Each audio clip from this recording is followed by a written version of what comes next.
I was working night shift sa BPO noon and gusto ko lang i-share yung nangyari sa akin kasi hanggang ngayon hindi ko pa rin alam kung ano talaga yon.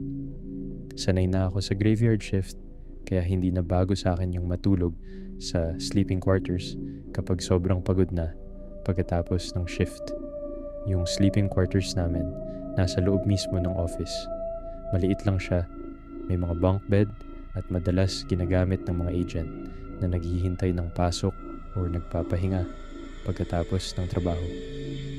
One night, sobrang pagod ko galing sa calls kaya nag-decide ako matulog muna bago umuwi. Mga around 5:00 ng madaling araw na noon nakahiga ako sa upper bunk nang bigla akong magising.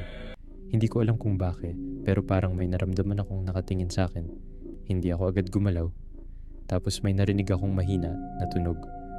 Parang may humihikbi. Akala ko may kasama akong agent na umiiyak o may problema.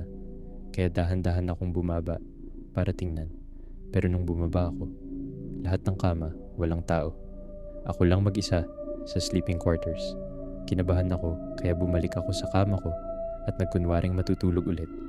Pero ilang minuto lang ang lumipas, may narinig ako ulit.